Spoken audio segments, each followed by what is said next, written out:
is Sky Moore. This segment is on the budget, and it's the budget of your film project. What is the relevance of the budget? What's the most, what goes into it? What's out? Why does it matter? The most important aspect of the budget is what I call the budget sales corollary. And that is that there is a direct correlation between what the budget is and what it sells for.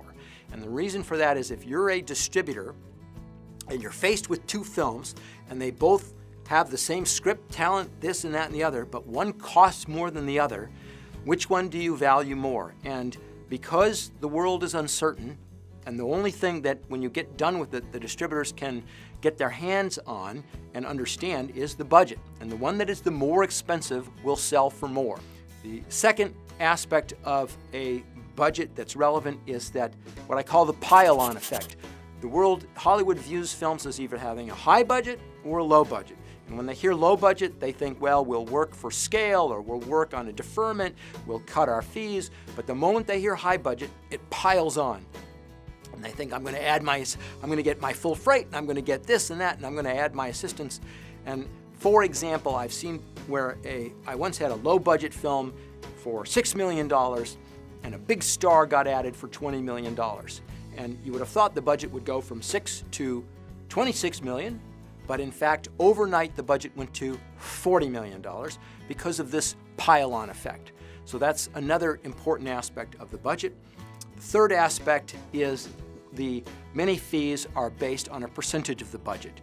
Completion guarantee fees, insurance. So you find that the budget has extraordinary impact on on third-party fees that get added to the budget.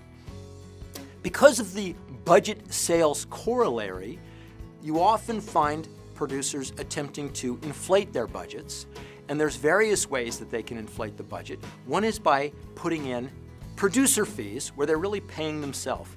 Another is putting in, quote, overhead or development fees.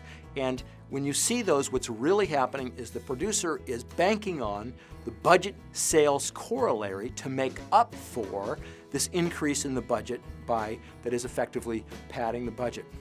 So from the distributor's point of view, you want to look hard at a budget and say, what's the real budget? How much of this is really payments just back to the producer through producer fees, development fees, or overhead? What's typically in the budget is all costs incurred from inception through completion of the film prior to distribution.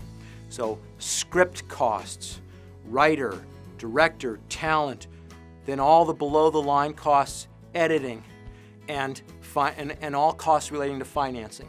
And we divide these costs up into three categories: above the line, below the line, and other. Above the line is the rights, so it's for the writer, the screenplay, maybe the story if you need to buy book rights. It's to the key talent, the lead actors, and it's to the producer and to the director. Below the line is all the actual costs of shooting, the crew, editing, everything that's what we would say ends up on the screen. And then other category is financing, legal fees, completion bond fees, things that relate to the making of the film but you wouldn't think of as being on the screen. And so that category is other. That's how the world divides up a budget: above the line, below the line, and other. So what's not in the budget?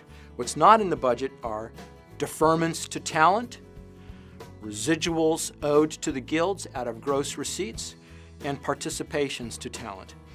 Now what's interesting about that is that you could have two films that are identical, and you have a choice of paying an actor a lot of money up front in the budget but no back end or a small back end, or you could pay them a small amount in the budget with a big back end.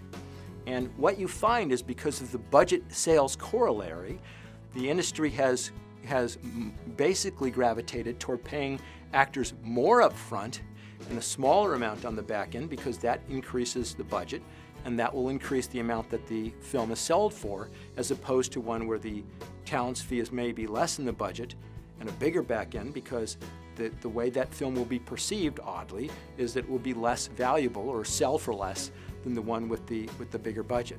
And so these are all aspects of the budget to keep in mind when you start your film.